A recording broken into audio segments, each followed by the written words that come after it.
Bonjour à tous, il fait partie des proches d'Alain Juppé, ancien ministre du Logement sous la présidence de Nicolas Sarkozy. Il est aujourd'hui député-maire de Châlons-en-Champagne dans le département de la Marne. Bonjour Benoît Apparu. Bonjour. Vous conduisez une Volkswagen? Non. Non. Je conduis une Mini. Une Mini. Ce scandale Volkswagen est en train de prendre une dimension mondiale. On s'étonne de la discrétion de la Commission européenne sur le sujet.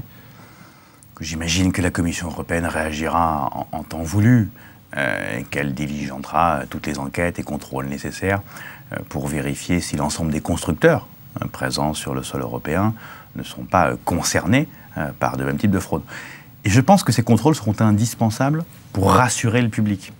Il y aura évidemment un climat de suspicion généralisé contre l'ensemble du monde automobile. Et donc il y a un vrai risque de contagion de cette crise Volkswagen, pour pas qu'elle ne devienne une crise des constructeurs.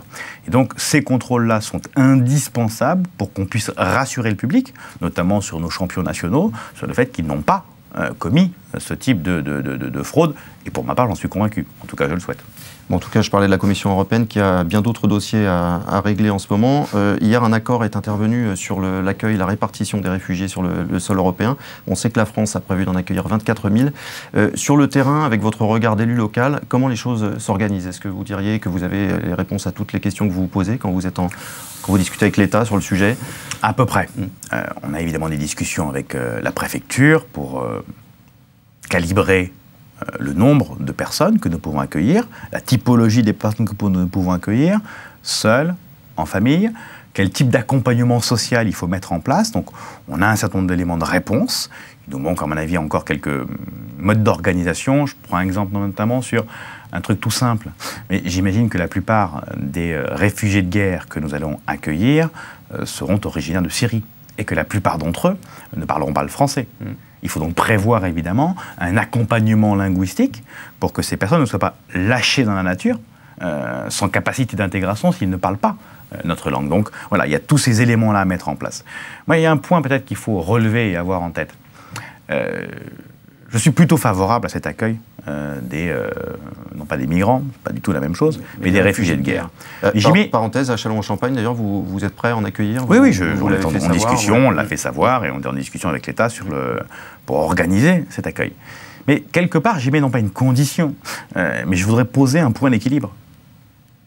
C'est indispensable d'être ouvert sur les réfugiés de guerre. Mais la conséquence pratique, c'est qu'il faut être beaucoup plus ferme sur les migrants économiques.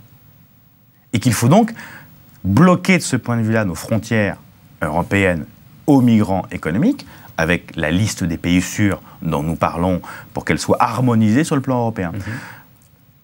L'accueil des réfugiés de guerre ne sera accepté par nos populations qu'à la condition que, parallèlement, on ait beaucoup plus de fermeté sur les migrants économiques et que notre capacité à expulser ceux qui ne doivent pas être sur le territoire national soit beaucoup plus forte. Il faut trouver un équilibre.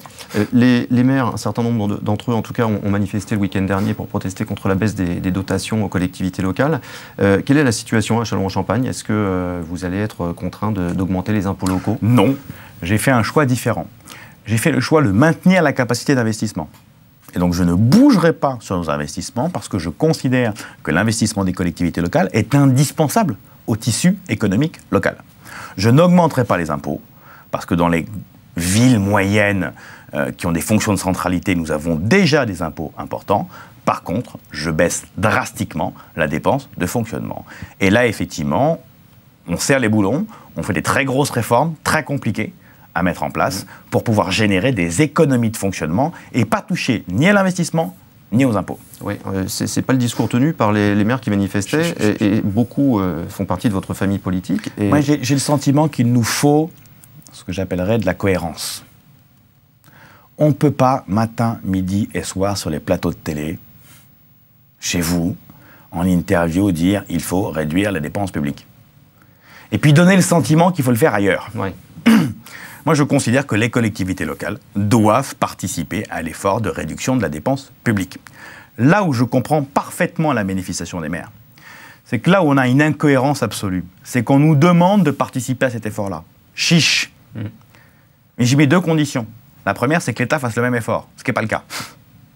Les seules économies réelles pour l'instant demandées, c'est aux collectivités locales.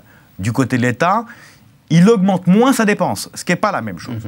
Deuxième élément, j'y mets une deuxième condition, c'est que l'État arrête de nous transférer des compétences ou des charges nouvelles sans financement.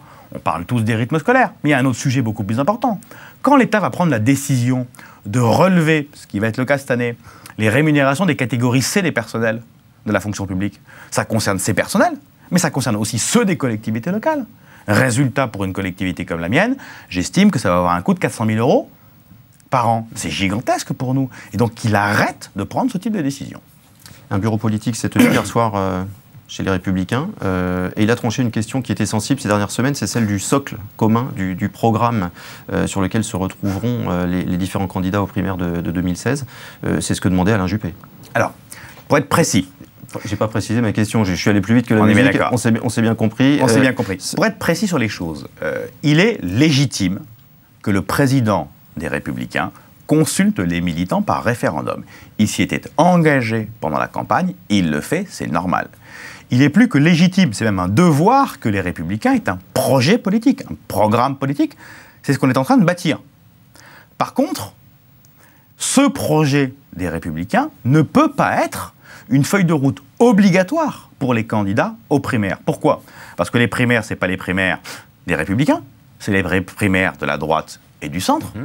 Deuxième élément, parce que dans notre 5e République, ce n'est jamais le parti qui fixe le projet des candidats, mais les candidats qui fixent dans leur relation particulière avec les Français leur ligne politique, leur projet.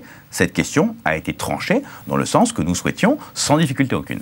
Déjeuner aujourd'hui entre Nicolas Sarkozy et Alain Juppé, le programme de... Je ne sais pas ce qu'ils vont manger. Je ne sais pas si c'est... Parce que la question qui fâchait a été tranchée. Donc je ne sais pas si c'est pizza ou cassoulet, donc je ne pourrais pas vous répondre. Mais là encore, n'en faisons pas un événement. Ils se téléphonent toutes les semaines, ils se voient régulièrement. Alors je sais qu'on veut instrumentaliser d'une façon ou d'une autre des tensions assez inexistantes. Ça ne veut pas dire que... Mais encore, qu'on se comprenne bien, qu'il y ait des ambitions différentes. C'est légitime, c'est même plutôt sain. Qu'il y ait des désaccords sur telle ou telle position, c'est pas un problème en soi. Mais il n'y a pas de tension palpable, physique, comme on nous le présente sur le BP d'hier, et ils se voient régulièrement, ils continueront à se voir régulièrement, parce qu'ils ont tous les deux en tête une chose. Si on veut réussir l'alternance, c'est-à-dire gagner les élections, mais surtout être en capacité de gouverner, l'union est la seule condition. Et les élections municipales partielles du week-end dernier nous l'ont une fois de plus démontré. Merci beaucoup. Merci à vous. À bientôt.